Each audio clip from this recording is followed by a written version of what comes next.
GS college of commerce. I heartily welcome you all. हमारे 11th के student के लिए जो भी सब्जेक्ट्स की कंसेप्ट है वो उन तक के पहुंचे, इसीलिए हमने ये इंडक्शन प्रोग्राम स्टार्ट किया था। उसका आज है ये 3rd सेशन, जिसमें हमारे साथ है हमारे कॉलेज के principal doctor Sahebrao Chauhan sir. आज के की स्पीकर हैं प्रोफेसर प्रणाली बाबे मैम, जो हमें कंसेप्ट ऑफ इकोनॉमिक्स इस टॉपिक पर गाइड करने वाले हैं।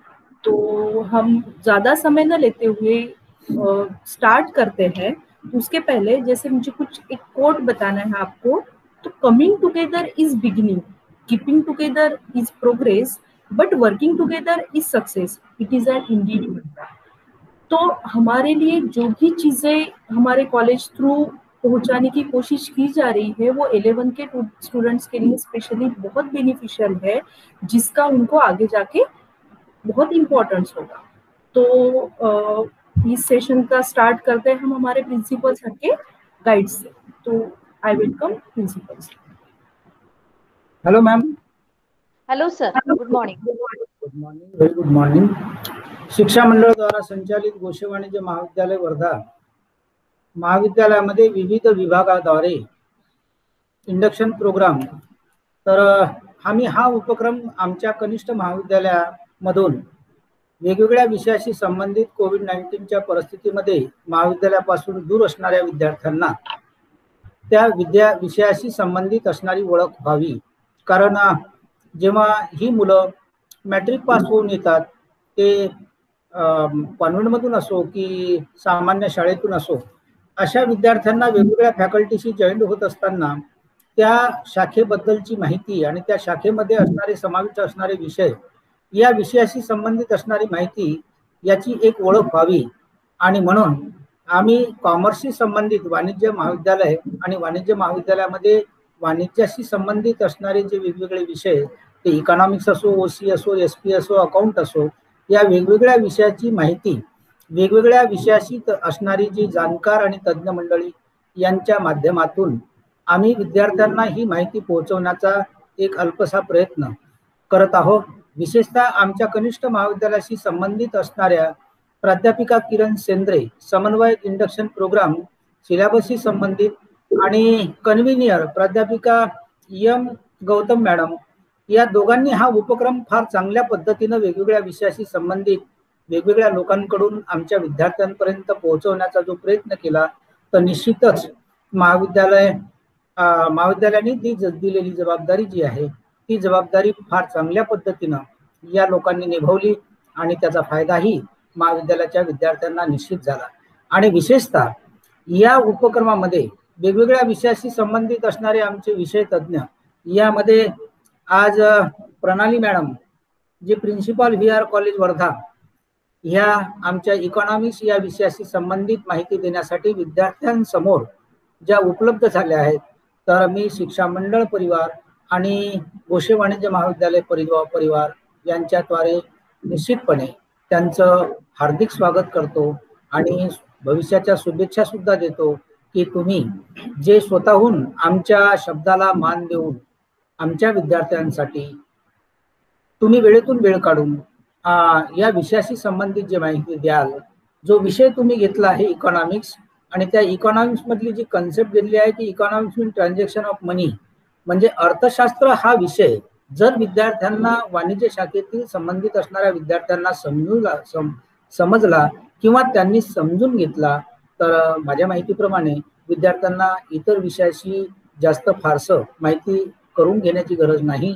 कारण अर्थशास्त्र हा युनिव्हर्सल विषय मानला जातो, कारण सर्वच शाखेमध्ये अर्थशास्त्र हा या विषयाचा समावेश असतो।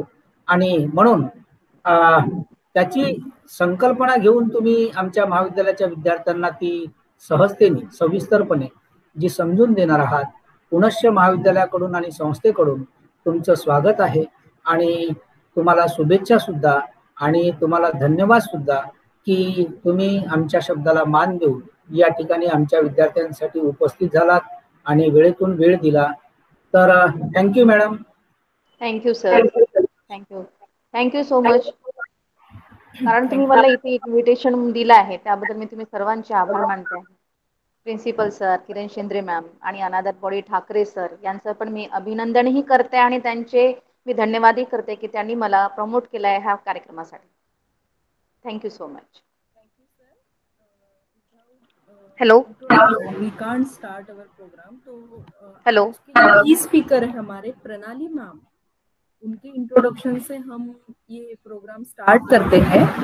तो प्रोफेसर प्रणाली बाबड़े मैम जो आज हमें कंसेप्ट ऑफ इकोनॉमिक्स इस टॉपिक पर गाइड करने वाले हैं, जो प्रिंसिपल वीआर कॉलेज वर्धा, जिन्होंने एमए इकोनॉमिक्स किया, एमए मराठी किया, MA sociology, MA political, MA additional भी उनका हो चुका है, पीजीडी सीसीए, एमसीएम, साथ में एमएड.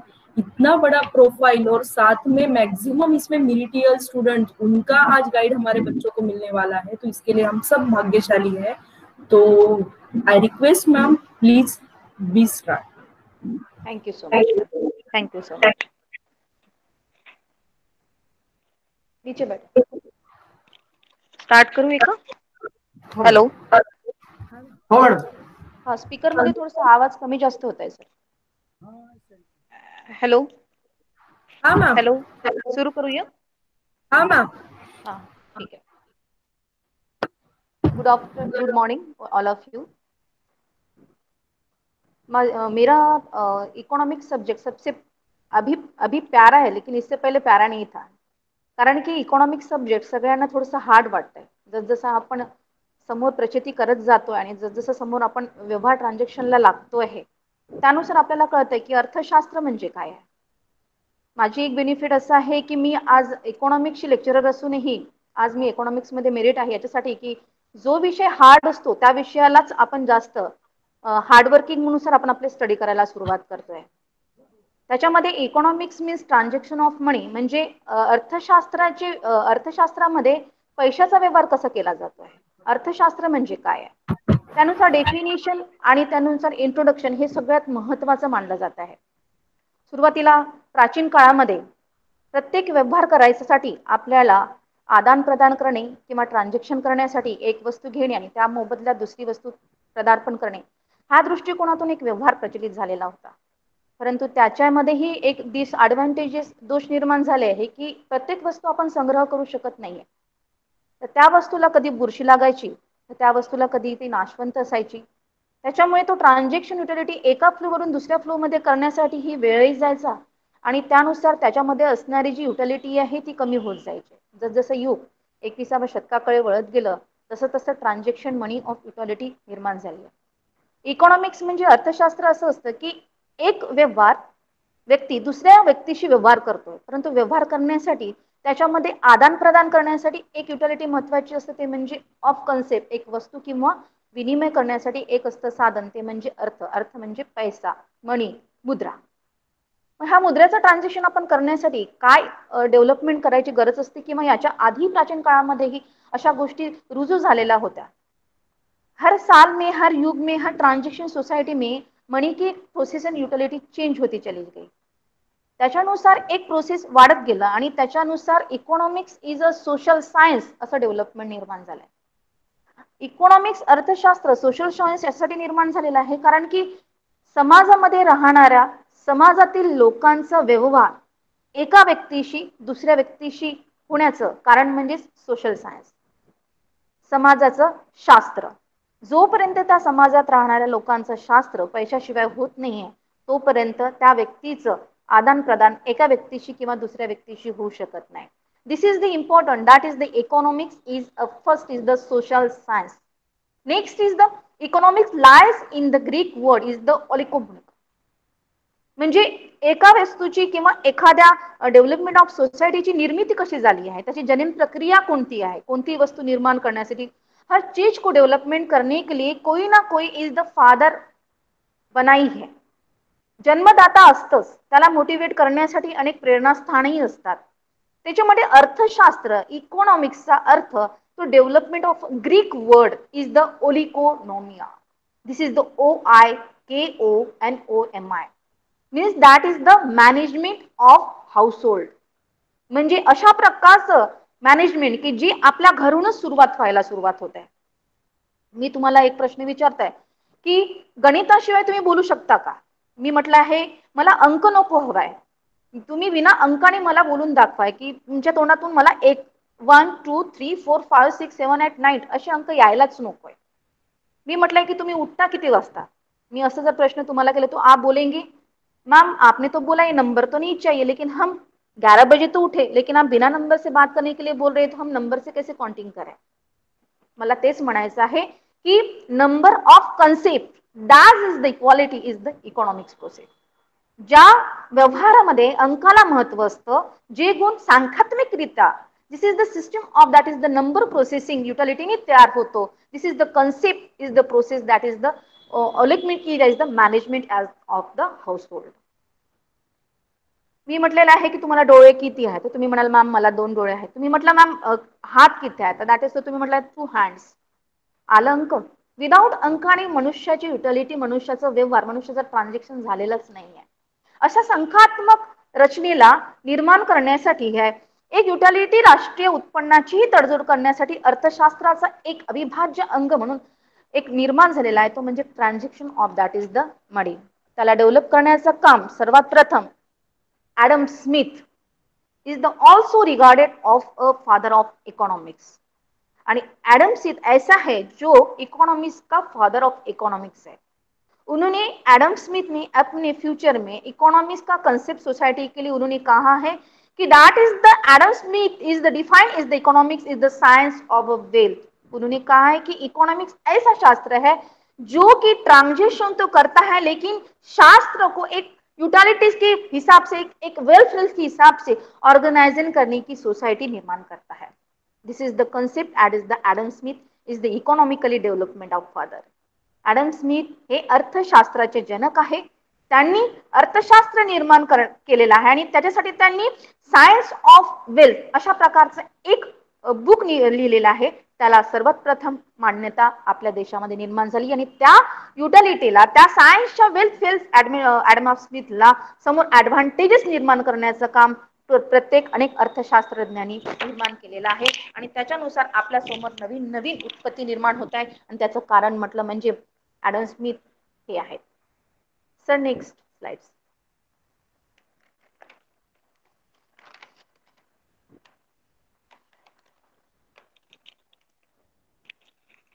हॅलो. नेक्स्ट. आपल्या आयुष्यामध्ये निर्माण होतोय की आपण एखादा विषय घ्यायला जातोय, तर विषय घ्यायला जाण्यासाठी 6 विषयाची आपली चॉईस असते. 6 विषयाची चॉईस असल्यानंतर आपल्याला विचार असा पडतो की आपण कोणत्या इझी सब्जेक्टचा आपण चॉईस करायला पाहिजे. मग विचार असा येतो की आपण जर वाणिज्य सोसायटीमध्ये जात असेल आहे, इंग्लिश मराठी कंपल्सरी असतं, पण main what is the mean by is the economics. इकॉनॉमिक्सचा अर्थ what is the mean by is the economics and why do you study it. Economics म्हणजे काय आणि आपल्याला का त्या इकॉनॉमिक्सची अभ्यास करण्याची गरज पडते आहे. जो व्यक्ती अर्थशास्त्राला मान्यता घेऊन चालत नाही तो दैनंदिन जीवनाचे व्यवहार करू शकत नाही. आपल्या प्रत्येक दैनंदिन व्यवहारमध्ये, प्रत्येक दैनंदिन युटिलिटीमध्ये, प्रत्येक दैनंदिन ट्रान्झॅक्शन मध्ये सर्वात महत्वाचा विषय म्हणजे आहे तो आहे अर्थशास्त्र. आपल्या घरच्या ट्रान्झॅक्शन मध्ये, प्रत्येक जीवनाच्या, प्रत्येक सोसायटीमध्ये, प्रत्येक व्यवहारामध्ये पैशाला अर्थ असतो आणि पैशाला अर्थ असण्यासाठी त्या ठिकाणी 30 कन्सेप्ट दिलेले आहे. They are 3 reasons of studying economics. This is the most part of that is the economic study. यानी सबसे इकोनॉमिक्स का इंपॉर्टेंट पार्ट है वो है 3 रीजन ऑफ स्टडी इकोनॉमिक्स. वो करना बहुत जरूरी है. Is the concept is the whole, is the concept is the whole household, is the concept your whole country. That is the concept of the economics process. There are 3 reasons of study economics. कोई भी शहर हो, कोई भी देश हो या कोई भी वर्ड हो, उस वर्ड में क्या क्या हो रहा है उसकी पूरी जानकारी देने की पूरी जानकारी, इंफॉर्मेशन मिलने की सब्जेक्ट यानी इकोनॉमिक्स है. आज पूरा देश कैसे चल रहा है, कैसे जान रहा है, उस हिसाब से चलने वाली इज द प्रोसेस यानी इकोनॉमिक्स. इकोनॉमिक्स की 3 रीजन प्रोसेस में से फर्स्ट रीजन है is the it will help you understand the world in which you live. यानी इकोनॉमिक्स हेल्प करता है आप जिस देश में, जिस देश के जगह में रह रहे हो, उस सोसाइटी को समझने के लिए इकोनॉमिक्स हेल्प करता है। बहुत सारी कंट्री अपने, अमेरिका है, इंग्लैंड है, जापान है, चीन है, भारत है, रशिया है, ये सभी देश अपनी संस्कृति से विभिन्न है, वैसे ही अपने ट्रांजैक्शन प्रोसेस, अपने मनी मनी की सोसाइटी से भी ही विभिन्न रह रहे हैं। सबसे विकसित देश माना जाता है वो है अमेरिका, उसके बाद सबसे लोक संख्या में ज्यादा जाता है वो है चीन, और सेकंड के है अपने भारत देश की प्रचिति। लेकिन what is the mean by the first reason is the help, is the transaction, is the economics, first is the, क्यों करता है देश को ये हेल्प करने का क्या कारण है, जिस देश में अपन रह रहे हैं उसकी सोसाइटी को समझने के लिए इकोनॉमिक्स की क्यों जरूरत है। मैंने अभी कहा है कि अमेरिका, जापान, चीन, इंग्लैंड, भारत, रशिया और अपना भारत देश हर इकोनॉमिकली प्रोसेस से अलग है, विभिन्न है। उनकी कंट्रियां, उनकी मुद्राएं, उनकी मनी ट्रांजैक्शन की प्रोसेस हर देश से विचलित है, विभिन्न है। उस ट्रांजैक्शन को चलाने के लिए पहला एक रीजन आता है कि इकोनॉमिक्स क्यों हेल्प करता है। फर्स्ट इज द पुअर्टी, गरीबी। जिस देश में खाने के लिए ना ही पहनने के लिए कुछ पैसा नहीं होता है, आणि देशाची प्रत्येक अर्थव्यवस्था ही विभिन्न असल्यामुळे त्यांची गरिबीची सोसायटी, पॉवर्टी ही विभिन्न असल्या पाहिजे। आपल्या भारत देशामध्ये सगळ्यात जास्त लोक हे शेतीवर डिपेंड असतात, कृषी प्रधान देश मानला जातो आपल्या भारत देशामध्ये। आणि आज भलेही आपले पंतप्रधान आपला देश चालवत असले हे, तरीही आपला देश चालवणारा सर्वात महत्त्वाचा कारभार निर्माण करण्याचं कारण म्हणजे आपले शेतकरी। तो जर ह्या देशामध्ये नसेल आहे तर आपली कंट्री ही कधीही चालू शकत नाही। तो चालतो आहे, तो आपल्या देशामध्ये आपला पीक पिकवतो आहे, त्याच्यामुळे आपली ही संस्कृतीच नाही तर आपला पूर्ण देशातील लोक आज एका ट्रान्झॅक्शन नुसार दुसऱ्या ट्रान्झॅक्शन मध्ये आदान प्रदानाचं काम करत आहेत। देशाची गरिबी सर्वात जास्त भारत या देशामध्ये निर्माण झालेली आहे, कारण की भारतातील प्रत्येक व्यवहार हा शेतीप्रधान संस्कृतीवर डिपेंड आहे। प्रत्येक व्यक्ती हा शेतीवर डिपेंड असल्यामुळे कधी कधी मागासलेपणाही त्याला येत असते। दुसरा आहे अनएम्प्लॉयमेंट, बेरोजगारी। प्रत्येक देशातील व्यवहार हा सारखा नसतो आहे। अमेरिकेमध्ये हा इंडस्ट्रियल डेस असेल म्हणून भारतामध्ये प्रत्येक याच्यामध्ये इंडस्ट्रियल डेस नाही आहे। काही टक्केवारीमध्ये लोक शेतीचा वापर करतात, तर काही लोक हातमजुरीचं काम करून करतात। काही देशामध्ये पुण्यासारख्या आणि बॉम्बेसारख्या सिटीमध्ये मोठमोठ्या लेवलवर, इंडस्ट्रियल लेवलवर लोक उद्योग निर्माण करतात, परंतु आता कोरोनामुळे या सगळ्या गोष्टीला नामंत झालेला आहे। उदाहरणार्थ आपल्या देशामध्ये आता 4-5 महिन्याच्या अवधीपासून कोरोना सुरू झालेला आहे, त्याच्यामध्ये असलेली इंडस्ट्रियल लेवलमुळेही जस नाही तर शेतीवरही असंख्य भार निर्माण झाल्याने व्यक्ती आज बेरोजगारी निर्माण करण्यात येत आहे। तिसरी आहे high salary to professional. High salary of to professional, ज्या लोकांचं एक ट्रान्झॅक्शन म्हणून bank virtual of transaction utility म्हणून त्यांचं जर एक व्यवहार दृष्टिकोनातून जर बेसिकली सारेल त्यांची हाय असेल, तर असं नाही एका व्यक्तीची असेल तर दुसऱ्याला व्यक्तीला असला पाहिजे।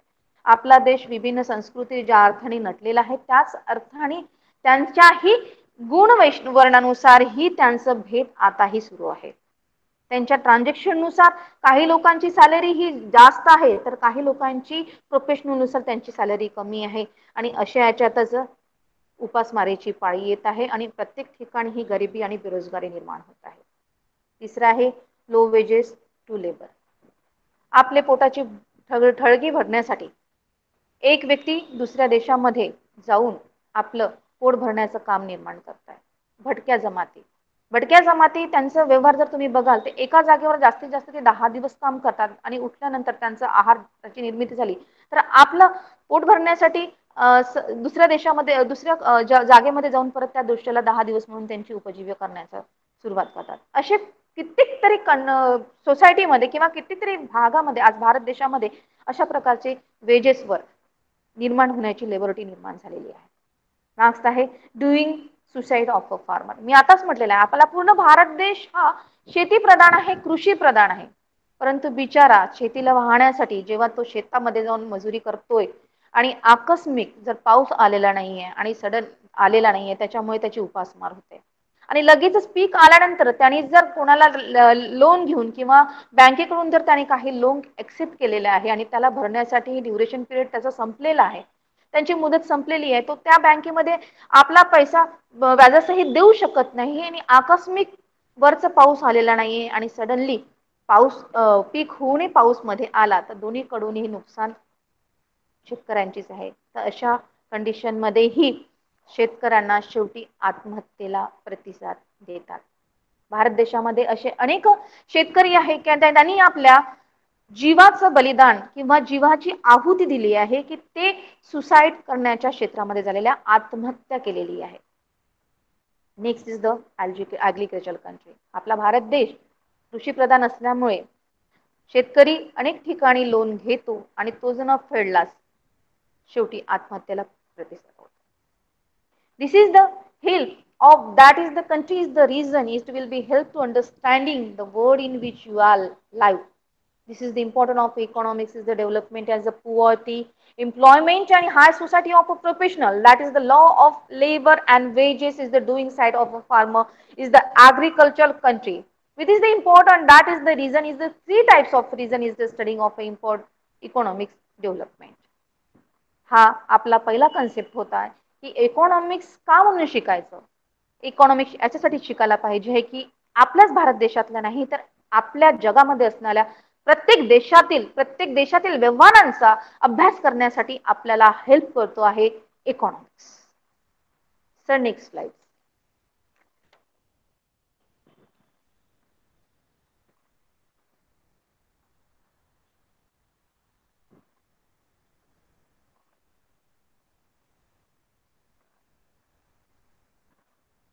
Next reason that is the economic. What is the mean by the economic and study of economics? Next reason of it will make you a smart participation in the economics. What is the mean by is the participant in the economics? एक जिम्मेदार economically citizen बनाने में अगर आपके life के decision effectively और efficiently लेने के लिए economics help करता है. म्हणजे आपल्या जीवनामध्ये आपण एक जबाबदार इकॉनॉमिकली व्यक्तिमत्व बनून चालून आणि आपल्या लाईफमध्ये किंवा आपल्या आयुष्यामध्ये जेही डिसिजन आहे जेही व्यवहार आहेत ते व्यवहार करण्यासाठी आपण एक आत्मविश्वासाने एक इफिशियंटली प्रोसेसने किंवा एक अशा असोसिएशनल टार्गेटने एक इकॉनॉमिकली पार्टनरशिप करू शकतो आहे किंवा त्याला समजून घेऊ शकतो आहे. This is the level is the it will make you smart participation in the economics.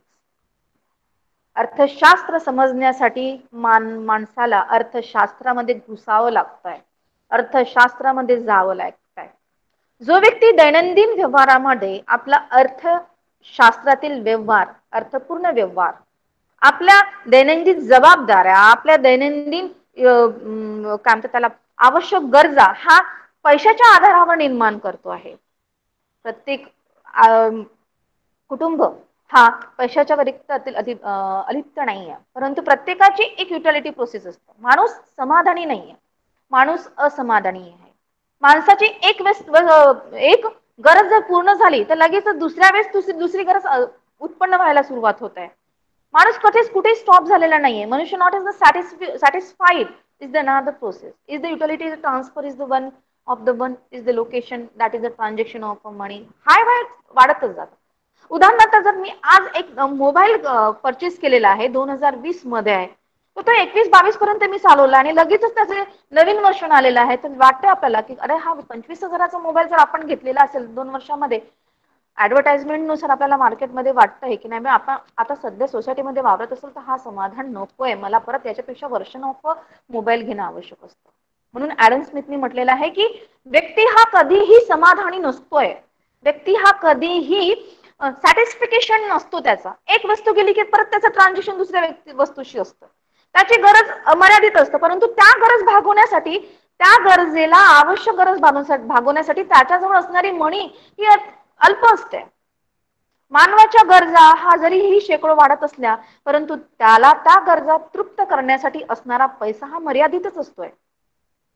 मग त्या मर्यादित पैशामधून आपल्या अनेक गरजा हा पूर्ण करू शकेल का?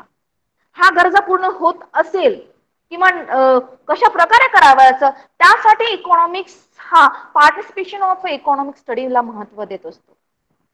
आपल्या जीवनामध्ये आपण कोणकोणत्या जबाबदाऱ्या घ्यायला पाहिजे आहे. जसं कोणत्या एखाद्या व्यक्तीचं उत्पन्न असेल आहे 15,000 रुपये आणि त्याचा खरा घर चालवायसाठी स्टुडंट विद्यार्थ्यांचं स्वतःच्या मुलाचं किराणा असेल घरचं किंवा इलेक्ट्रिक बिल असून त्याच्या 10,000 त्याचे 9,000 रुपये जात असेल तर 1,000 तो सेव्हिंग करेल आहे.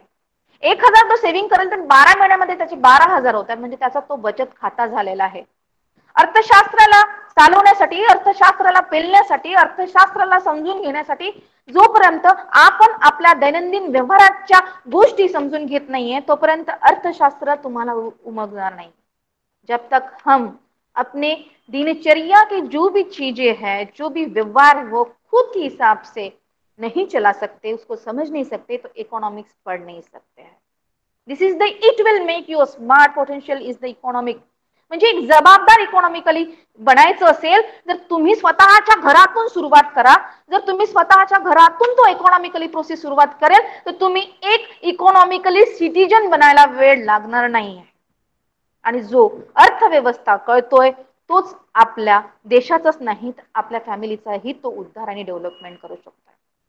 This is the second reason it will make you a smart partnership is the economics.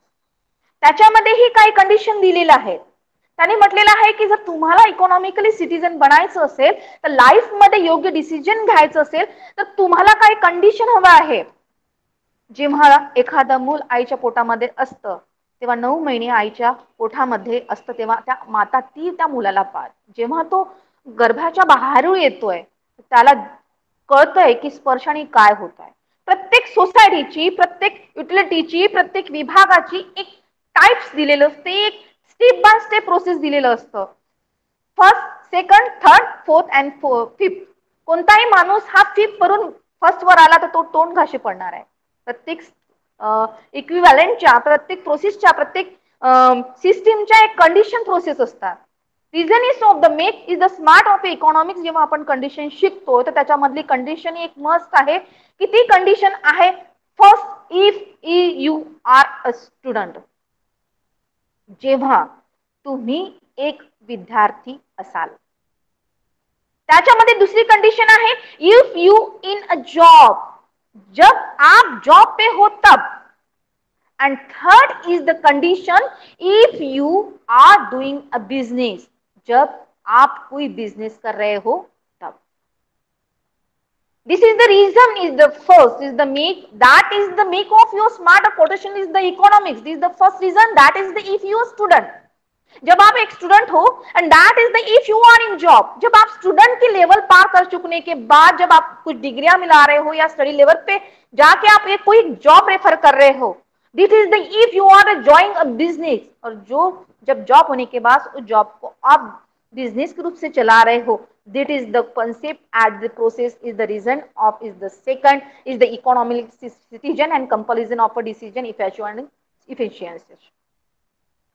First is the if you are student. उसमें भी कुछ टाइप्स है. जब आप एक स्टूडेंट हो, जेव्हा तुम्ही एक विद्यार्थी असाल तर त्या विद्यार्थीमध्येही तुम्हाला अर्थशास्त्र आहे. एक विद्यार्थी जर अर्थशास्त्र शिकू शकत नाहीये तो एक विद्यार्थी आपला जॉब आणि बिझनेस काय चालू शकणार आहे. तुम्ही स्वतः एक 11वीचे विद्यार्थी आहात. 10वी पासून 11वी मध्ये आलेले आहात आणि 10वी पासून 11 मध्ये आल्यानंतर तुम्हाला फील्ड निवडावं लागतं वाणिज्य, सायन्स अँड आर्ट.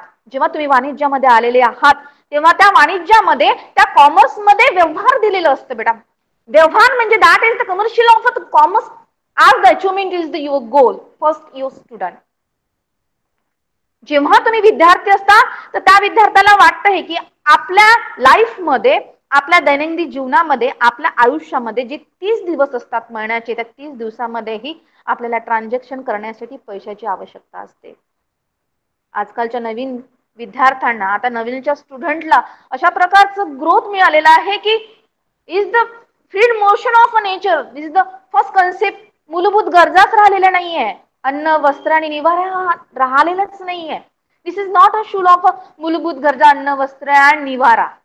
आता अन्नही पाहिजे आहे, वस्त्रही पाहिजे आहे, निवाराही पाहिजे, मोबाईलही पाहिजे आहे आणि त्याच्यासोबतच आई वडिलांनी किंवा बापाने कमवलेल्या पैशातून आपल्याला 4 व्हीलर किंवा 2 व्हीलर हवी आहे. आणि आपल्या मोबाईल मध्ये रिचार्ज मारण्यासाठी बाबांकडे आपण म्हणतोय बाबा पॉकेट मनी हवाय आपल्याला. बिचारे आपले बाबा महिन्याचा पूर्ण खर्च काढून ते खर्च काढून आपल्या मुलांबाळासाठी 1000 किंवा 500 ची नोट महिनाभराची त्या मुलाला देतो आहे. आणि तो म्हणतोय की बेटा एवढे पैसे मी तुला देतोय आणि तो पूर्ण महिना तू चालव. 30 दिवसामध्ये आपल्याला त्या पैशाचं त्या मनी ट्रान्झॅक्शनची उपयोगिता किंवा flowing of that is the spending of your money spend करायचं असतंय. मग जेव्हा तुम्ही एक विद्यार्थी असताय तर ते विद्यार्थी असतानाही तुम्ही कुणातरीवर डिपेंड आहात ना. तुम्हाला तुमचा खर्च चालवण्यासाठी तुमचे बाबा काहीतरी तुम्हाला प्रोव्हाइड करताय पैसा. महिन्याचा तुम्हाला पॉकेट मनी मिळत आहे आणि ते पॉकेट मध्ये आपल्याला 30 दिवसामध्ये कसं फ्लो करायचं हे तुमच्यावर डिपेंड आहे. मग जेव्हा एक स्टुडंट असतोय तेव्हा कशा प्रकारे ट्रान्झॅक्शन करायचं आपल्या मनीचं. This is the condition is the first is the spending of pocket money. Number 2 is the how much time in study. And third is the how much time in job. And there is the only cities has a job. जेव्हा एखादा विद्यार्थी असतोय तेव्हा त्या विद्यार्थ्याला त्यांच्या आयुष्यात असणाऱ्या वेळेसोबतच त्यांना त्यांचा स्वतःचा पैसा स्पेंड करावा लागतो. जब हम कुछ स्टूडेंट रहते हैं तो अपनी लाइफ में होने वाली जो ट्रांजेक्शन ऑफ मनी उस 13 डेज में कवर करनी पड़ती है. हर फैमिली का मेंबर जो भी मेन रहता है वो अपने हिसाब से अपनी फैमिली की कंडीशन के हिसाब से अपनी यूटिलिटी के हिसाब से अपनी मनी ट्रांजेक्शन के हिसाब से अपना खुश फैमिली का जो भी जिम्मेदारी है वो स्पेंड ऑफ मनी पॉकेट मनी जो भी है उसकी बचत करने की कोशिश में रहता है. जेव्हा तुम्ही एक विद्यार्थी असाल मिळालेला पैसा कशा प्रकारे स्पेंड करायचा, कोणत्या वेळेला करायचा, कशा स्वरूपात करायचा आणि आयुष्यामध्ये असणारी कोणती सर्वात महत्त्वाची गरज आहे, महत्त्वाची गोष्ट आहे, त्या गोष्टीवर जर तुम्ही तो पैसा स्पेंड करत असाल तर that is the your of concept is the economically citizen of a person. How much time in study. जेव्हा एक विद्यार्थी असता, आप जब स्टूडेंट हो तो आपको पता चलता है कि हम अपने लाइफ में आगे बढ़ने के लिए स्टडी के लिए टाइम कितना निकाल लें. 24 आवर्स आपके हात में रहते, 24 तास. 24 तासामधूनही आपल्या आयुष्यातले जर तुम्ही 10 तास किंवा 4 तास किंवा 3 तास अभ्यासाला देत असाल तर तुम्ही तो टाइम तुमच्या आयुष्याला प्रधानपण करताय, देताय. ते म्हणतात ना की जोपर्यंत आपल्याला कोणती गोष्ट मिळवायची असेल तेव्हा त्या वस्तूचा आपण त्याग करत नाही तोपर्यंत आपल्याला ती गोष्ट मिळत नाही. कुछ पाने के लिए कुछ खोना पड़ता है, अशा प्रकारची एक म्हण आहे. जर तुम्ही तुमच्या लाईफ मध्ये तुमचा प्रत्येक वेळ दिवसातून काही वेळ जर तुम्ही तुमच्या व्यवहार दृष्टिकोनातूनच नाही तर आपल्या स्टडी लेवलमध्ये जर घालवत असाल आहे तर तुमचा हा टाइम तुम्ही इथे सेव्ह करून ठेवलाय तर ऑब्व्हियसली तुमच्या हा 3 तासाच्या टायमिंग मध्ये स्टडी मध्ये तुम्हाला फ्युचरच्या काही लाईफच्या कन्सेप्ट नुसार ते कन्सेप्ट बरोबर क्लिअर होऊ शकतात. How much time in study. कशा प्रकारे तुम्ही स्वतःच्या लाईफ मध्ये स्वतःच्या फ्युचर मध्ये स्टडीला इम्पॉर्टंट देऊन आपला वेळ घालवाल. मी आताच म्हटलेलं आहे की कुछ पाने के लिए कुछ खोना पड़ता है. जर तुम्ही आपल्या लाईफ मधले असलेले वेळ जर आता इथे एक्सपेंड कराल तर तुमच्या लाईफ मधले असणारे जे फ्युचर्स आहे ते ऑब्व्हियसली ब्राईट होईल 100%. How much time in job. मग तुम्ही तुमच्या लाईफ मध्ये स्टुडंट आहात तर तुम्ही एकतर पैसा कमवण्याच्या दृष्टीने कधी कधी आहेत आपल्या आयुष्यामध्ये किंवा आपल्या जगामध्ये असे काही लोक आहेत आताही की स्टडी करूनही आपला घर चालवत आहे. 12 तासामध्ये 3 तास एक व्यक्ती स्टडी करतो. आज आमच्या कॉलेजमध्ये असा एक विद्यार्थी आहे की मागल्या वेळेस आमच्या ऍडमिशनला आलेला होता आणि त्यांनी म्हटलेलं आहे की मॅडम मी हे पैसे नाही देऊ शकत सध्या. मी म्हटलं बेटा काय झालंय. मॅम म्हणे मी हातमजुरीचं काम करतोय आणि त्याचबरोबर मी वेटरशिप पण करतोय. समोर जाऊन मला कलेक्टर बनायचं आणि UPSC MPSCचं तो प्रिपरेशन करतो. हा आणि जॉब मला मिळायलाच हवंय. मी म्हटलं बेटा मग नंतर काय करतोय. मॅडम मला कोणाची भीक नकोय, मला कोणाचं काही नकोय. मी उठतो सकाळच्या 8 वाजतापासून 8 सुबह से उठता हूँ मैं. उस सुबह से उठने के बाद मैं वेटर का काम वहां पे कैंटीन पे जाके 10 बजे तक करता हूँ. उसके बाद 11 से 1 बजे तक मैं वहां पे ट्यूशन लगाई है. वो भी सर थोड़े से कंसेशन में मुझे ट्यूशन दे रहे हैं. और 2 से लेकर 4 बजे तक मैं अनदर जॉब में वॉचमैन के हिसाब से काम कर रहा हूँ। और रात के जो भी आता हूँ, बचा खुचा जो भी मम्मी पका देती है वो खा के रात के 8 से फिर 2 बजे तक मैं पढ़ाई करता हूँ। तो उसमें पढ़ाई भी मेरी एक युटिलिटी है की मैं तो स्कूल का तो करता हूँ, अधरी भी ऍक्टिव्हिटी कर रहा हूँ।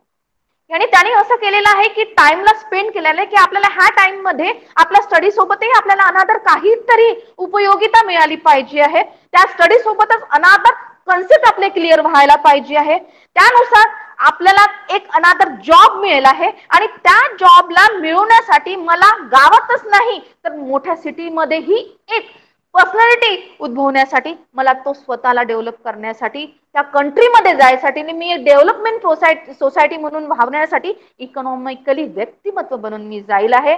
आणि जेव्हाही त्या क्षेत्रात जाईल ते एक उत्कृष्ट मॅन पॉवरच नाही ते एक उत्कृष्ट इकॉनॉमिकली पर्सन म्हणून मी जाणार आहे। आणि ह्या जाणाऱ्या सोबतच मी माझ्या स्टुडंटच्या डेफिनिशन नुसार एक स्पेंडिंग ऑफ इकॉनॉमिकली प्रोसेसची सुरुवात करेल आहे। विद्यार्थी बनत असाल तर वेळेला घेऊन चला। विद्यार्थी घडत असाल तर वेळेबरोबर आपल्या ट्रान्झॅक्शन स्टडीला निर्माण द्या। युटिलिटी करत असाल जगामध्ये जर समोर जात असाल तर तुम्ही त्याच बरोबर नाही तर स्टडीज बरोबर तुमच्या त्या स्टडी लेवलवर तुम्ही जॉब कसं कंट्रोल करत आहे, तुम्ही प्रत्येक असं स्वतःला बनवा, असं स्वतःला टार्गेट करा, स्वतःला मोटिवेशन करा की प्रत्येक ठिकाणी जर तुम्ही हात लावेल, प्रत्येक ठिकाणी जर तुम्ही इंटरव्ह्यू द्यायला जा तर तिथे तुम्हाला प्रत्येक ठिकाणी पॉझिटिव्हिटी आली पाहिजे। मी आताच म्हटलेलं आहे की आपल्या जीवनामध्ये असं काहीतरी सब्जेक्ट असतो की ते खूप हार्ड चाललंय, परंतु बेटा मी आता तुम्हाला सगळ्यांना सांगताय की जो सब्जेक्ट हार्ड असतो तोच सब्जेक्ट तुम्ही निवडा। कारण की इझी तर कोणी पण करू शकताय, सोपे तर कोणी पण होऊ शकताय, परंतु जर कठीणातून जर सोप्याकडे जात असाल तर तुमचं obviously life is the motivation of the success is the growth. असं व्यक्तिमत्व बना की ज्या देशामध्ये तुम्ही फ्लो व्हाल, ज्या देशांमध्ये तुम्ही इंटरव्ह्यू व्हाल त्याच्या इंटरव्ह्यूमध्ये तुम्हाला पॉझिटिव्हिटी मिळालाच पाहिजे।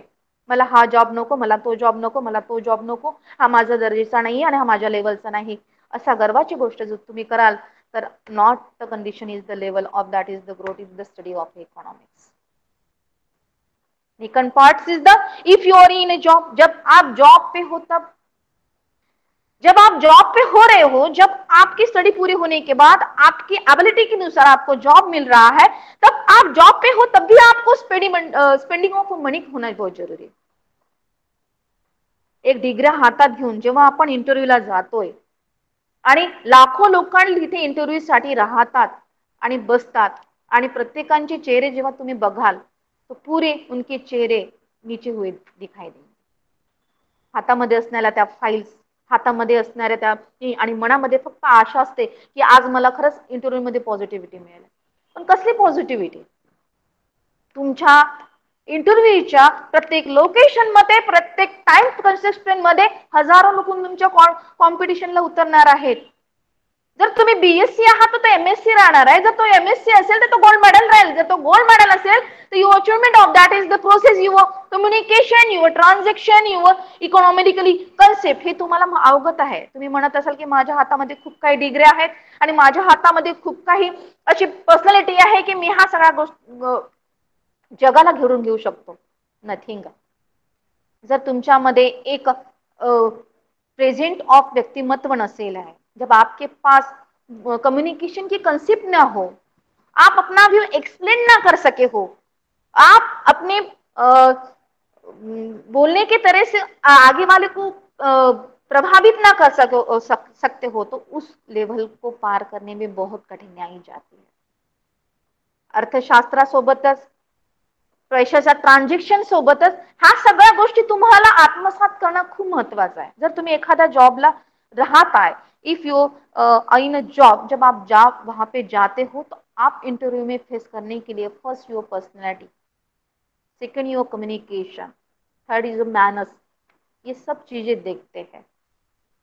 आपकी इंटरव्यू होने के बाद जब आपको पास किया जाता है, तब आप पास होने के बाद आप इंटरव्यू होने के बाद जॉब में जाते हो, तब भी आपकी ड्यूरेशन प्रणाली में 1 महीने का पूरा ड्यूरेशन कंसेप्ट आपका इनकम का रहता है।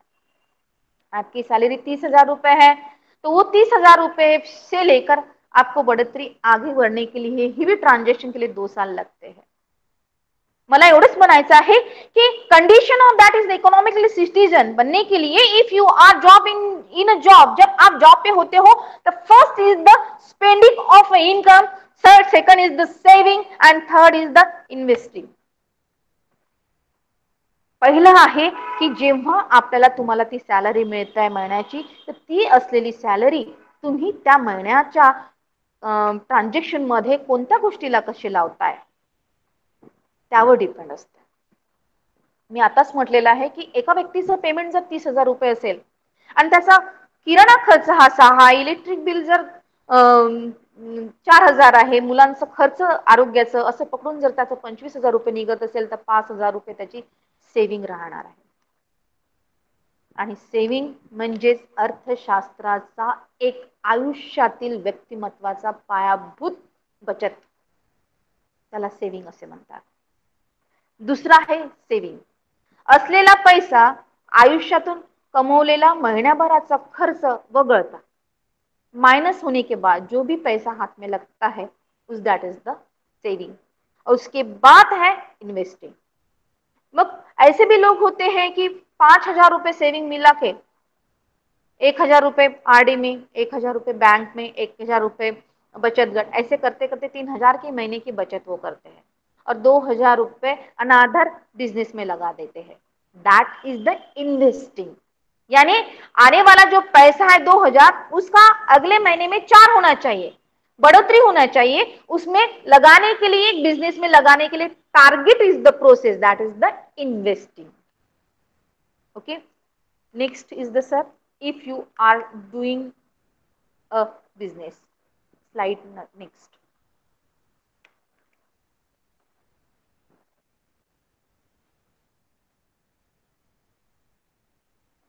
जब आप कोई बिजनेस कर रहे हो तो अभी मैंने आपको बताया है कि condition of your student. Next is the जब आप जॉब पे हो, in job, and next is the if you are doing a business, जब आप कोई बिजनेस कर रहे हो. एक भारत देश में ऐसे कोई संस्था है जहाँ पे हर लोग बचत गट यानी डेव्हलपमेंट किया गया है आणि बचत गटामध्ये सर्वात जास्त अनुभव आणि ट्रान्झॅक्शन हे महिलांचं असतं. आता ह्या महिलांमध्ये बचत गटाचे खूप काही कन्सेप्ट निर्माण झालेले आहेत. त्यांनी अनेक प्रकारच्या बिझनेस युटिलिटीची परिभाषा निर्माण केलेली आहे. जेव्हा ते बिझनेस डुईंग आपण करतो आहे त्या बिझनेस डुईंगला एक the first is the product of price आणि दुसरा आहे मॅक्सिमम प्रॉफिट. कोणताही व्यक्ती एखादा बिझनेस निर्माण करताय किंवा कोई भी पर्सन जब कोई भी बिजनेस चलाता है या कोई बिजनेस कर रहा है तो उसका एक अचीवमेंट रहता है कि हर तरफ से, हर चीज की तरफ से मुझे कम प्राइस में ज्यादा प्रॉफिट होना चाहिए. पहले मेरी चीज की जो भी प्रोडक्टिविटी है उसको बनाने के लिए, जब एक चीज बनाने के लिए उसको 10 रुपए लग रहे हैं तो मार्केट में बेचेगा वो 20 रुपए में. यानी हर चीज को बनाने की प्राइस वो कम लगेगा, रखेगा तो ही उसको प्रॉफिट मिलेगा. बिझनेस चालवणे म्हणजे target of society of humanability concept is the process of a human. Business साठी सर्वात महत्वाचं ट्रान्झॅक्शन आहे तो म्हणजे प्रॉफिट. परंतु मला असं म्हणावं लागेल आहे की बिझनेस चालवायसाठी, बिझनेस निर्माण करण्यासाठी किंवा बिझनेस कन्सेप्ट पदार्पण करण्यासाठी जोपर्यंत तो बिझनेसवाला व्यक्ती स्वतःचा बेनिफिट पाहणार नाही, म्हणजे जोपर्यंत तो लॉस पाहणार नाही तोपर्यंत त्या व्यक्तीला प्रॉफिट मिळणार नाही. फॉर्म्युलाच आहे असं जीवनाचं. नवीन स्टार्ट जेव्हा तो व्यक्ती बिझनेस करतो आहे तर तो बिझनेस चालवण्यासाठी त्याला अनादर बिझनेसवाल्याचं एक कॉम्पिटिशन करावं लागत आहे. आता दिवाळीचे दिवस होते आहे, अनेक लोकांनी मार्केटमध्ये दिवाळीचे फटाक्यांचे सेल लावलेला आहे. भलेही गव्हर्नमेंटने त्यांना सांगितलंय की अशा अशा प्रकारचे तुम्ही रूल आणि रेग्युलेशन मध्ये डेव्हलप कराय, परंतु पोट भरण्यासाठी जो व्यक्ती आता पालेभाज्या विकतो आहे, आज 10 व्यक्ती पालेभाज्या विकत होता, आता मार्केटमध्ये 30 व्यक्ती विकतो आहे. याचा अर्थ कुठेतरी कॉम्पिटिशन वाढलेली आहे. आणि त्या 10 व्यक्तीच्या कॉम्पिटिशनला एक व्यक्ती जेव्हा तो 11वा व्यक्ती मार्केटमध्ये जेव्हा भाजीपाला विकायला येतो तर त्या एका व्यक्तीला त्या 10 व्यक्तीचं कॉम्पिटिशन करण्यासाठी सुरुवातीला त्याला त्या व्यक्तीचं एक लॉस प्रोव्हाइड म्हणूनच करावं लागेल. त्याला माहित आहे की 10 व्यक्ती आपल्यापेक्षाही ह्या मार्केटमध्ये स्वतःची ऍडव्हर्टाइजमेंट करून चुकलेला आहे. तर त्या 10 व्यक्तीसोबत जेव्हा त्याला कॉम्पिटिशन करावे लागणार आहे, तर त्याला कालावधी लागलेला आहे. टाइम लगेगा उसको. है प्रत्येक वर्षामध्ये नाही तरी 1 वर्ष त्याला लॉसची प्रॉफिट करावं लागेल.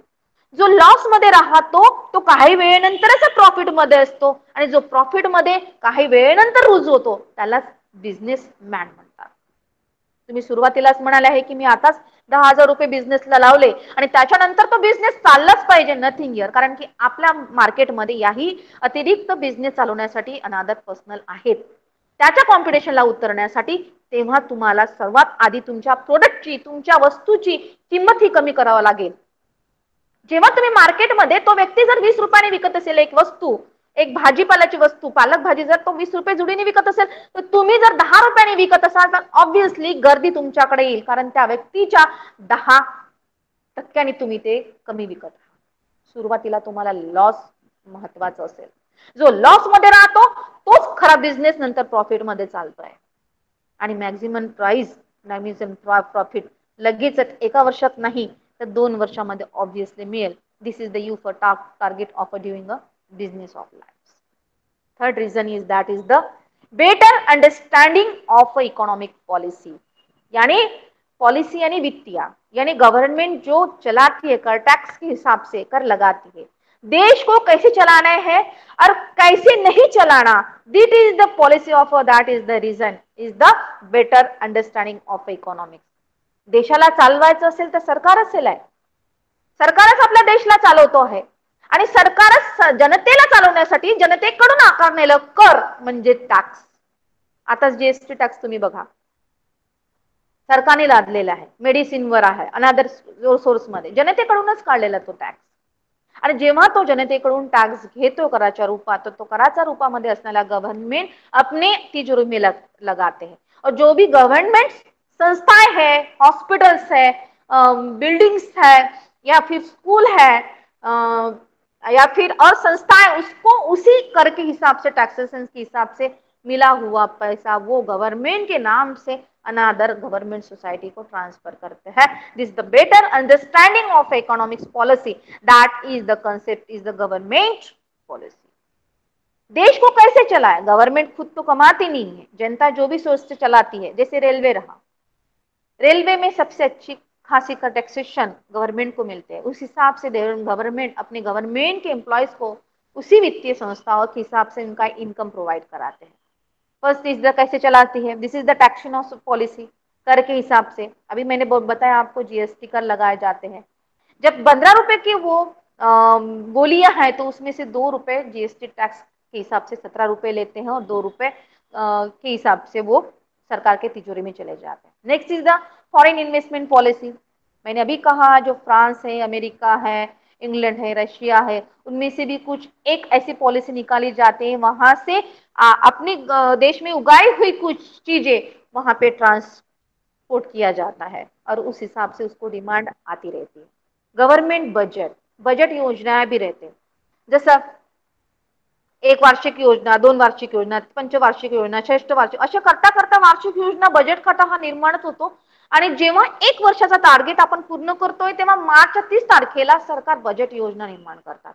तेव्हा पूर्ण जगातील हाऊस होल्ड इम्प्लॉयमेंट्स ऑफ अ स्ट्रक्चरला गोळा करून कोणत्या डिपार्टमेंट करून कोणता लाभ झालेला आहे, कोणत्या डिपार्टमेंट करून कोणतं प्रॉफिट झालेलं आहे, कोणत्या डिपार्टमेंट करून आपल्याला जगासमोर समोर जाण्यासाठी, एक जगाला समोर एक टार्गेट बनवण्यासाठी, विकसित करण्यासाठी कोणती सोसायटी आहे, रेल्वे आहे, बँक आहे, हॉस्पिटल्स आहे, स्कूल आणि कॉलेजेस आहे, असं टार्गेट निर्माण करून सरकार त्यांचा बजेट निर्माण करतात. And this is the fiscal policy, that is the effect of is the process. कर घ्यावा न घ्यावा हा जीएसटीचा एक कारण आहे. आणि कोणत्या कोणत्या देशामध्ये रिलेशन चांगले ठेवायचे, कौन कौन से देश में अच्छे रिलेशन प्रस्तापित होना चाहिए, बजट योजना कौन से तरीके से चलानी चाहिए, that is the better of understanding of economically policy is the concept of this is the participation of that is the economics is the process if you the join is the doing of the business and the profit and price is the maximum profit of the loss. Next.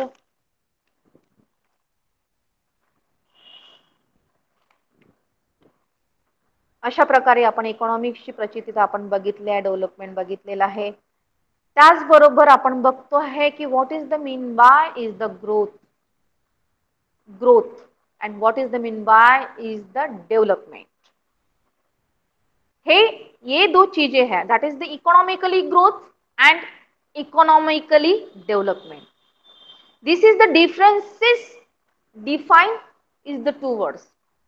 हे economically growth आणि economically development याच्यामध्ये थोडस कमी जास्त activities दिलेली आहे. थोडस 20 न म्हणता हुआ एका शब्दाला जर तुम्ही आपण त्याला घेत असाल, उस वर्ड को आप जब आप उस वर्ड को देखेंगे या सुनेंगे या उसको जानेंगे तो पता चलेगा what is the mean by is the growth, economically growth end economically development. First is the what is the economically growth. Growth यानी वृद्धि और डेवलपमेंट यानी विकास. ग्रोथ यानी वृद्धि, वृद्धि यानी जब वो छोटे से लेके बढ़ रहा हो. This is the natural process. Yes, natural process. And development is the development of विकास. डेव्हलपमेंट म्हणजे विकास आणि ग्रोथ, GROWTH आणि growth. This is the term growth draws our attention towards the size of quantity. Economical growth यालाच मराठीमध्ये आर्थिक वृद्धी म्हणतात आणि हिंदीमध्ये पण आर्थिक वृद्धी ही बोली जाते. आर्थिक वृद्धी ही राष्ट्रीय उत्पन्नातील संख्यात्मक वाढ दर्शवते.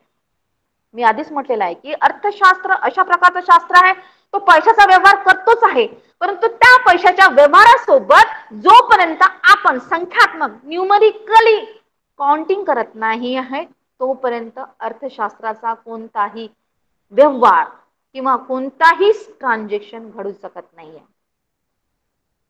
हर यूटिलिटी के लिए, हर प्रोसेस के लिए, हर सिस्टम के लिए ग्रोथ मेंटेनेंस बहुत जरूरी रहता है. आर्थिक वृद्धि ही राष्ट्रीय उत्पन्नातील संख्यात्मक वाढ है. This is the not a natural process. ये नेचुरल प्रोसेस नहीं है. ग्रोथ खुद के हिसाब से होती जाते, ह्यूमनिलिटी खुद के लिए करते हैं. This is the growth. This is not a concept of a naturality process. This is the term of the growth or attention of a toward size and quantity. यानी जब उसमें कुछ size, figure, quantity, numbers end achievement of system रहता है उसको बोलता है that is the growth. आर्थिक राष्ट्रीय उत्पन्नातील संख्यात्मक वाढ करते हैं. आर्थिक वृद्धी म्हणजे अर्थशास्त्रातील वृद्धी. मी आताच म्हटलेलं आहे की अशा प्रकारचे सिटी आहे की जे सुरुवातीला अविकसित असून हळूहळू त्यांनी स्वतःचे औद्योगिकरण वाढवलेले आहे, स्वतःचा डेव्हलपमेंट केलेला आहे आणि स्वतःचा डेव्हलपमेंट केल्यानंतर त्यांनी स्वतःच्या उत्पत्तीनुसार, स्वतःच्या ह्युमॅनिटी पॉवरनुसार, स्वतःच्या नॉलेजनुसार त्याला ग्रोथ दिलेली आहे, वृद्धी दिली आहे आणि ते वाढत गेले आहे. मी आताच म्हटलेलं आहे ग्रोथ म्हणजे वृद्धी, नॉट अ डेव्हलपमेंट, विकास नव्हे. ग्रोथ म्हणजे स्वतः ह्युमॅनिटी, स्वतः व्यक्ती त्या गोष्टीला त्याच्या ह्युमॅनिटीच्या नॉलेजनी, त्याच्या व्यक्तिमत्वाने, त्याच्या स्वतःच्या ह्युमन सिस्टीमने तो वाढवण्याचा प्रयत्न करतो आहे.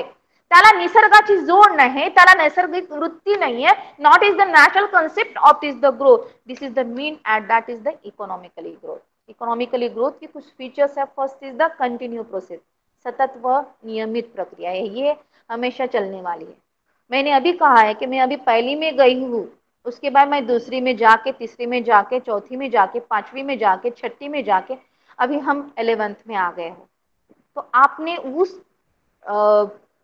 सिस्टम को खुद के हिसाब से चलाया, पढ़ाई की उस हिसाब से पहले से लेके 10वीं तक आप यहाँ पे ग्रोथ कर चुके हो. मैंने कहा विकास नहीं है, ओनली ग्रोथ, खुद के हिसाब से. This is the not naturally process. मैंने कहा कि अपनी माँ के पेट में आप 9 महीने रहे हो, वैसे उसी पेट में आप डिग्रियां नहीं ले सकते. उसको आपके लिए कंसेप्ट चलाने के लिए खुद को एक डेवलपमेंट करना बहुत जरूरी रहता है. उस डेवलपमेंट के लिए, खुद के ग्रोथ के लिए, this is the process of this the continue process है. ये नियमित हुई प्रोसेस है, हर बार चलने वाली प्रोसेस है, ना ही ये रुकने वाली प्रोसेस है. ये कभी ही रुकती नहीं है, ये कंटिन्यू प्रोसेस है. इंक्रीज इन अपर दरडोई वास्तविक उत्पन्नात. भारत देश ये भी कृषि प्रधान देश है. हर देश के लोग या हर देश में के जगह में जो भी भारत देश में पिकाए हुए अनाज है वो अनादर देश में जाते हैं, ट्रांजेक्शन होता है। ये इनका ट्रांजेक्शन होने के बाद अपने भारत देश में, इंडिया में रहने वाले प्याज है, आलू है, अनादर एक्टिविटीज के कुछ मूलभूत सामान है, संस्कृति के हिसाब से पहरावे है, वो this is the attachment is the another location, उसको अटैच कर रहे हैं। उस हिसाब से अपने देश में होने वाले जो भी चीजें हैं, जो भी संस्कृति में डेवलपमेंट होने वाले पोशाक है या फिर कुछ एडवर्टाइजमेंट की प्रोसेस यूटिलिटी है, वो उसको क्या हो रहा है, एक स्कोप मिल रहा है। उस वजह से उस देश की संस्कृति को डेवलपमेंट प्रोसेस मिल रहे हैं और उस हिसाब से उसमें इंक्रीज आ रहा है। वो इंक्रीज आने के बाद डिमांड आ रही है, उसकी एडवर्टाइजमेंट हो रही है, डिमांड आ रही है, डिमांड फ्लो हो रही है, उस हिसाब से उनमें होने वाली इनकम प्रोसेस भी ज्यादा आ रही है। इसको बोलते हैं increase in per capital of income, यानी दरडोई वास्तु उत्पन्नात नेहमीच वाढ होता है। Next is the long term process. Economically growth ये बहुत लॉन्ग टर्म है। आज मैंने 1 घंटा आपको पढ़ाया और खत्म हो गया, ऐसा नहीं है। ये लॉन्ग टर्म है, यानी दीर्घकाळामध्ये दीर्घकालीन स्वरूप आहे त्याला। जेवढं जास्त तुम्ही त्याला वाचायचा प्रश्न कराल, जेवढं जास्त तुम्ही त्याला यूज करण्याचा प्रयत्न कराल, जेवढं जास्त तुम्ही त्याला कन्सेप्ट थ्रू सांगण्याचा प्रयत्न कराल, तर तेच लॉन्ग टर्म राहणार आहे। त्याला आयुष्याचा एंड नाहीये, तो एक फ्लो आहे, तो एक डेव्हलपमेंट म्हणू शकणार, तो ग्रोथ आहे। त्याला कधीही मूळतः लाईफला कंट्रोल किंवा एंड प्रोसेस नसतो, दीर्घकालीन आहे, कंटिन्यू चालणारी प्रोसेस आहे। This is the quantitative concept, संख्यात्मक संकल्पना।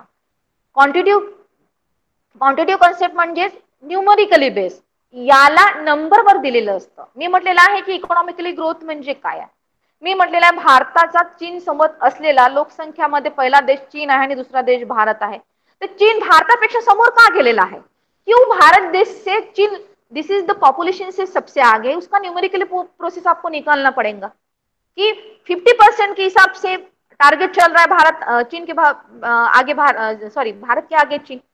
दिस is the concept, that is the process. हर इसमें जब न्यूमेरिकल प्रोसेस आती है तो this is the concept, that is the संख्यात्मक संकल्पना, जहां पे नंबर कंसेप्ट चल रही हो। This is the quantity of a concept is the process now and no solution to the problem, समस्या निराकरणाचा अभाव। ग्रोथ यानी जहां पे भी प्रॉब्लम आ रही हो वो प्रॉब्लम सॉल्व ही हो सकती है, ऐसा नहीं हो सकता। जहां जहां प्रॉब्लम आ रही है, जहां जहां प्रॉब्लम हो रही, उसका सॉल्यूशन निकलेगा। This is the not is the confidently of a situation, confidence से बताया नहीं जा सकता है। समस्या का यानी सॉल्यूशन निकालना हो, प्रॉब्लम का सॉल्यूशन निकले तो ठीक है, नहीं निकले तो उसका अनदर सॉल्यूशन डेवलपमेंट करने के लिए उसको इकोनॉमिकली ग्रोथ में डेवलपमेंट किया जाता है। Next is the economically development. Economically development, that is the concept, is the different is the growth. मैंने पहले ही कहा था का ग्रोथ यानी वृद्धि, जो नाही नैसर्गिक आहे, तो नॅचरल युटिलिटीचा नाही आहे, तो व्यक्ती स्वतःच्या व्यक्तिमत्वानुसार, स्वतःच्या लायकीनुसार, स्वतःच्या प्रोग्रेसनुसार करण्याचा प्रयत्न करतोय, तो ग्रोथ। आणि इकॉनॉमिकली डेव्हलपमेंट म्हणजे विकास। तो विकास हा गुणात्मक दृष्टिकोनातून असतो, हा दीर्घकालीन आहे, लॉंग लाईफ डेव्हलपमेंट आहे, आणि हा नॅचरल आहे, निसर्गाच्या दृष्टीने डेव्हलपमेंट झालेला असतो। This is the economic development has been of the universally accepted objected since the second world war। म्हणजे आर्थिक विकास ही एक व्यापक स्वरूपाची संकल्पना आहे आणि आर्थिक विकासाला गुणात्मक बाजू असते, तो डेव्हलपमेंट ऑफ अ क्रॉस असतो। देशाचा विकास होणे म्हणजे देशाचा डेव्हलपमेंट झालेला आहे। प्राचीन काळामध्ये 11व्या शतकात, तर आता 21व्या शतकामध्ये, 11व्या शतकामध्ये कधी कॉम्प्युटर बघितलेलं नव्हतं, नाही मोबाईल बघितलेलं होतं।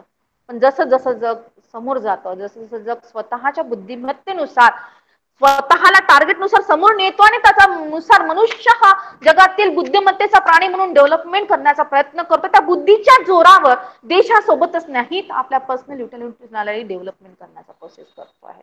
आणि ही व्यापक संपूर्ण होल सिस्टीम आहे, होल अचिव्हमेंट आहे, क्वांटिटेटिव्ह कन्सेप्ट आहे याला। क्वांटिटेटिव्ह कन्सेप्ट म्हणजे गुणात्मक स्वरूपाची संकल्पना. क्वांटिटेटिव्ह संकल्प म्हणजे अशा प्रकारचे गुण डेव्हलपमेंट. जर एक व्यक्ती एक बिझनेस चालवण्यासाठी त्याला 10,000 रुपये दर महिन्याचा मिळतो आहे, तर तोच व्यक्ती तोच बिझनेस चालवण्यासाठी टार्गेट वाढवेल आहे, त्याला गुणात्मक जोड देईल आहे. जर एका व्यक्ती जवळकडे रसवंतीसाठी एक मशीन असेल आणि त्याजवळ 50 व्यक्ती येत आहे आणि त्या 50 व्यक्तीपैकी 20 लोकांना जर मिळत आहे आणि टार्गेट म्हणून पुष्कळ गर्दी आहे त्याच्याकडे, तर त्या गर्दीला सांभाळण्यासाठी एक मशीन अपुरी पडत आहे, तर तो व्यक्ती परत त्या गुणात्मक बाजूने दुसरी मशीन घेईल. आपल्याकडले कस्टमर दुसरीकडे जायला नको आणि उभी असलेली 20 कस्टमरलाही रस मिळाला पाहिजे, म्हणून तो दुसरं कन्सेप्ट म्हणून नवीन वस्तू मशीन घेईल. त्याला माहित आहे की उभे असलेले हे 50 व्यक्ती मला ही मशीन घेण्यासाठी बचत निर्माण करेल आहे, मला बचत करण्यासाठी प्रोव्हाइड करेल. आज माझ्याकडे 50 येतील आहे, 25 रस पित आहे, 25 उभे, याचा अर्थ मला ह्या एका मशीननी भागत नाही, मला दुसरी मशीन घ्यायलाच हवी आहे, म्हणून तो त्या दुसऱ्या मशीनचं कन्सेप्ट निर्माण करेल आहे. Next is the sectoral transmission of क्षेत्रीय परिवर्तन. जसं इकॉनॉमिकलचा विकास होतोय, त्याचबरोबर देशाचा विकास होतोय. आणि देशाचा विकासच होत नाही तर अनेक क्षेत्रामध्ये, अनेक फॅक्टर ऑफ सेक्टर ट्रान्समिशन मध्ये ही इन्फॉर्मेशन लागू होऊन त्याचा ट्रान्झॅक्शन युटिलिटी मधून त्याचा फ्लो होत आहे, त्याचा डेव्हलपमेंट होत आहे. एका क्षेत्रातून दुसऱ्या क्षेत्रामध्ये ही परिवर्तन होत आहे, चेंज होत आहे. आज एका देशातील संस्कृती, आज आपला भारत देशातील काही लोक आपली संस्कृती विसरत आहे, पण परदेशातील लोक आपली संस्कृती घेऊन जपत आहे. म्हणजे क्षेत्रीय परिवर्तन होत आहे, क्षेत्रीय डेव्हलपमेंट होत आहे. Next is the structural transmission, संरचनात्मक परिवर्तन. एवढंच नाही, आंतरिक आणि बाह्य रूपही परिवर्तन आज डेव्हलपमेंट सोसायटीनुसार एका देशातून दुसऱ्या देशामध्ये ट्रान्सफर होत आहे. पब्लिक पार्टिसिपेशन, लोकांचा सहभाग. आज एखाद्या याच्यामध्ये जर आपण मीटिंग ठरवली किंवा बिझनेस युटिलिटीनुसार एक सेमिनार प्रोसेस घेतलेला आहे, तर लोकांचा सहभाग तिथपर्यंत कुठपर्यंत आहे? खरंच ते व्यक्ती त्या जनतेला ती गोष्ट आवडलेली आहे तरच तिथे गर्दी आहे, की त्या बिझनेस मुळे किंवा त्या ऍडव्हर्टाइजमेंटमुळे दुसऱ्या व्यक्तीला प्रॉफिट होत आहे म्हणून तिथे गर्दी होत आहे? हे संकल्पना जोपर्यंत आपण डेव्हलपमेंट करू शकत नाही, हा विकास करू शकत नाही आहे, तोपर्यंत पब्लिक पार्टिसिपेशनचा भाग अधुरा राहतोय. जनतेच्या मनाला, जनतेच्या आत्म्याला, जनतेला जोपर्यंत तो सहभाग मिळत नाहीये, तो सहभाग इंटरनली अटॅच होत नाहीये, तोपर्यंत इकॉनॉमिकली विकास होऊ शकत नाहीये. And that is the fifth is the long term concept. आणि ही संकल्पना, हा कन्सेप्ट लॉंग टर्म कन्सेप्ट आहे. तो 21व्या शतकातच नाही तर तो 22व्या शतकात, 23व्या शतकातही तो डेव्हलपमेंट होत जाईल. कारण की ॲडम स्मिथ हा अर्थशास्त्राचे जनक जरी असले तरी त्याला अटॅच होणारे अनेक अर्थशास्त्रज्ञ त्याची धुरा चालवण्यासाठी प्रवृत्त होतील आणि अनेक अर्थशास्त्राची उपयोगिता लक्षात घेऊन आपलं शास्त्र प्रोव्हाइड करण्याचा प्रयत्न करेल आहे. म्हणून म्हटलेलं आहे की अर्थशास्त्र हा संकुचित शास्त्र नाहीये, अर्थशास्त्र हा व्यापक स्वरूपाचा आहे. This is a long term चालणारी प्रक्रिया आहे, जो आपला दैनंदिन व्यवहार समजून घेऊ शकतो, जो आपला दैनंदिन ट्रांजेक्शन समजून घेऊ शकतो, जो अर्थ म्हणजे काय, पैसा म्हणजे काय, जो पैसा की यूटिलिटी को संभालने के लिए खुद को एक benefit concept of economically person नहीं बना सकता, वह अर्थशास्त्र नहीं चला सकता. इसलिए मैं बोल रही हूँ आपको, खुद अपने व्यवहार में जो भी आप अपने व्यवहार में ट्रांजेक्शन करते हो, उस ट्रांजेक्शन को समझो, उस ट्रांजेक्शन को जानो, उस ट्रांजेक्शन को पहचानो, तो ही अर्थशास्त्र इज द मस्ट कंसेप्ट शास्त्र. Thank you so much.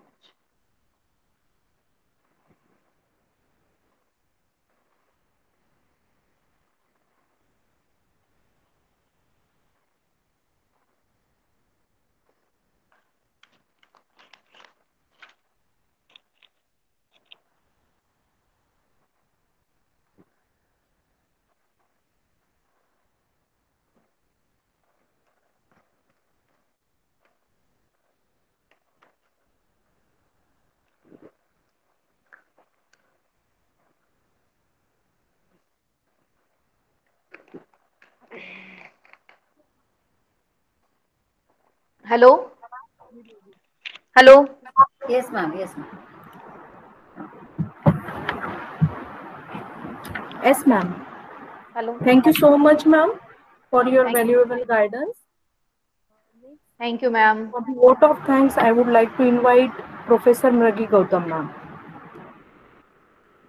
Good morning, all of you. Morning ma'am. With the end of this third lecture in the induction program, Explore Commerce for the students of 11th standard, I take the privilege to propose the vote of thanks today.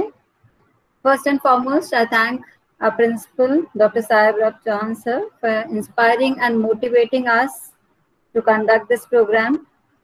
I also take the opportunity to thank our keynote speaker, Dr. Pranali Bhavre ma'am, for providing information and guidance to the students about the subject of economics. Thank you so much, ma'am. I also thank our coordinator, Ms. Kiran Shendre ma'am, for conducting this informative program. I also thank IQAC coordinator, Parikshit Agrawal sir and Nath Pure sir for extending their wholehearted support in conducting this program. Thank you all. Thank you once again. Thank you so much ma'am. Thank you. Thank you Shinde ma'am.